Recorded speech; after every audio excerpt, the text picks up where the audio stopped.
იყო და არა იყო რა. იყო სამი პატარა გოჭი, რომლებიც დედასთან ერთად ბედნიერად ცხოვრობდნენ. ერთ დღესაც გოჭებმა გადაწყვიტეს დაეტოვებინათ სახლი და საკუთარი სახლები აეშენებინათ. პიფსი, ყველაზე პატარა გოჭი, მოუთმენელი იყო და თავისი სახლი ჩალისგან სწრაფად ააგო.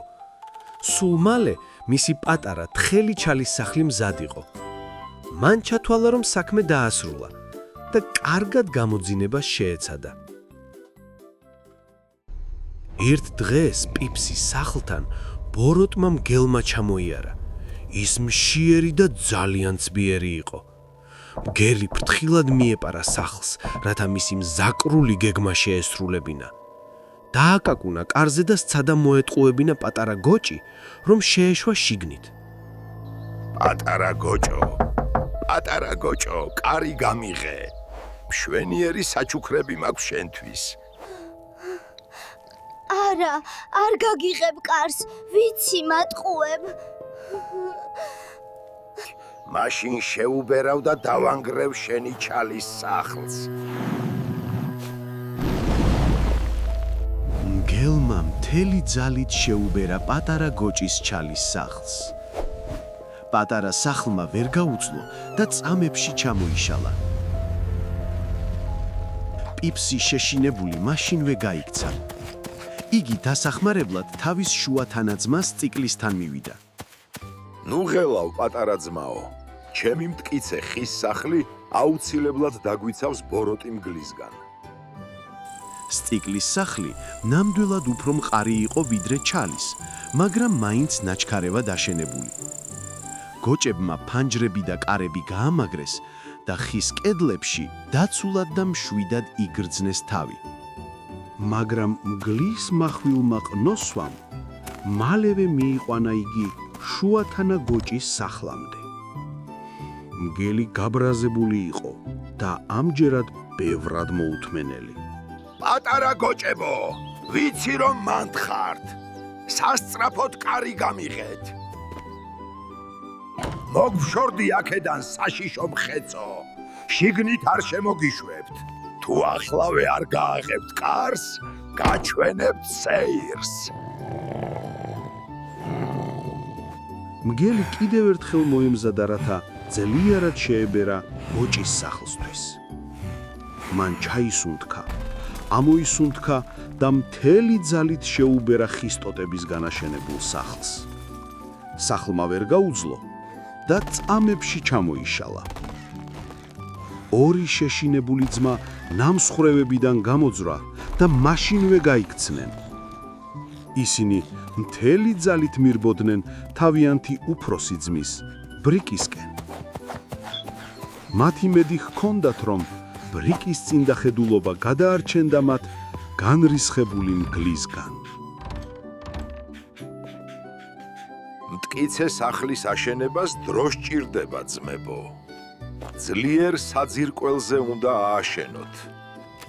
ბრიკის თავისი სახლი მტკიცე გამძლე წითელი აგურისგან ჰქონდა აშენებული. შენი სახლი ციხესიმაგრეს გავს. აქ უსაფრთხოდ ვიქნებით. გოჭები წყნარად იყვნენ, რადგან იცოდნენ, რომ ეს ნაგებობა ნებისმიერ საფრთხეს გაუძლებდა. მაგრამ განრისხებული მგელი მათ უკან მოსდევდა თავისი სადილის ძიებაში. მან დაინახა მტკიცე აგურის სახლი, ახლოს მივიდა და გაბრაზებულმა დაიყვირა. პატარა გოჭებო, კარი გამიღეთ ახლავე. ვიცი აქ ხართ. არ გავაღებ, აქ უსაფრთხოდ ვართ. მაშინ შეუბერავ და შენს აგურის სახლს ნანგრევებად ვაქცევ. მგელმა მთელი ძალით შეუბერა აგურით შენებულ სახლს. ის უბერავდა, სანამ სახი არ გაუწითლდა და ფეხები არ აუკანკალდა. მაგრამ მტკიცე აგურის სახლს ვერაფერი დააკლო, ის ისევ მყარად იდგა. ბოლოს მგელი ძირს დაეცა, სრულიად ძალა გამოცლილი და დამარცხებული. მგელი ძალით დამარცხდა, ამიტომ ცბიერი ხრიკების ცდა გადაწყვიტა. პატარა გოჭო, მე ვიცი ლამაზი ველი, სადაც ბევრი ბოლოკია. მოდი ხვალ დილის 7 საათზე შევხვდეთ. გმადლობ, მეგობარო მგელო. ხვალ აუცილებლად 7 საათზე მოვალ. ბრიქსმა გაიგო მგლის მზაკრული ჩანაფიქრის შესახებ. ამიტომ მან გადაწყვიტა, რომ მგელზე 1 საათით ადრე მისულიყო მინდორში. იგი მინდორში წავიდა და სწრაფედ შეავსო თავისი ტომარა ახალი ბოლოკით. შემდეგ კი უსაფრთხოდ დაბრუნდა სახლში. მგელი ზუსტად 7 საათზე მივიდა, იმ იმედით, რომ გოჭს გარეთ დაიჭერდა. სად არის ეს პატარა ცუდი ბიჭი? შეთანხმება დაავიწყდა ნეტავ. როდესაც მგელი გოჭების სახლთან დაბრუნდა, ბრიქსმა მხიარულად უამბო, თუ როგორ გააბითურა მგელი. ცბიერო გოჭო, შენ ალბათ მაგია გამოიყენე აქამდე ასე სწრაფად მოსასვლელად. მგელი ამჯერადაც დამარცხდა, თუმცა მან მაშინვე დაგეგმა თავისი შემდეგი ხაფანგი. პატარა გოჭო, ერთი ბაღი ვიცი, სადაც ბევრი ვაშლის ხეა. ხვალ საღამოს 5 საათზე შევხვდეთ იქ. ბრიკმა იცოდა, რომ ბაღი შორს იყო. ამიტომ 1 საათით ადრე გავიდა, რათა პირველი მისულიყო. ის ვაშლის ხეზე ავიდა და თავისი კალათა საუკეთესო წითელი ვაშლებით აავსო. 5 საათზე მგელი მივიდა და დაინახა, რომ ბრიკი მაღლა ხეზე იმალებოდა. გიპოვე, პატარა გოჭო, ამჯერად ვერსად გამექცევი. მგელმა სცადა ასვლა, მაგრამ ხე ძალიან გლუვი იყო. ბრიკი სწრაფი იყო. მან მგელს პირდაპირ თავში ესროლა წითელი ვაშლები. აი! შეწყვიტე ცბიერო საშინელო გოჭო. სანამ მგელი დაბნეული იყო, ბრიკი ჩამოძვრა და უსაფრთხოდ გაიქცა სახლში. მგელი მარტო დარჩა, ვაშლის სილურჯებით დაფარული და საშიშად გაბრაზებული. კიდევ ერთხელ დამარცხებულმა მგელმა საბოლოო გეგმის განხორციელება გადაწყვიტა.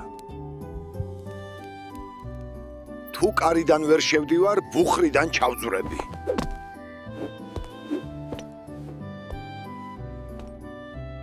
მაგრამ როდესაც მგელის სახურავზე ადიოდა, ბრიკმა დაინახა მგლის ჩრდილი და მიხვდა მის გეგმას.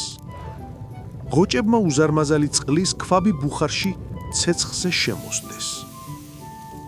მგელი ავიდა სახურავზე, მზად იყო ჩასულიყო ბნელ ბუხრის ხრელში. ახლა უკვე ვერსად დამემალებით, პატარა გოჭებო. თუმცა ის პირდაპირ მდუღარე ცხელ წყალში ჩავარდა. მგელი მაშინვე ამოხტა მდუღარე წყლიდან და შეშინებული უკან მოუხედავად გაიქცა ტყეში. ვაშა! გავიმარჯვეთ! დღეიდან ბოროტი მგელი ვეღარ გაგვეკარება! ამის შემდეგ სამი პატარა გოჭი ბედნიერად ცხოვრობდა ძლიერ აგურის სახლში.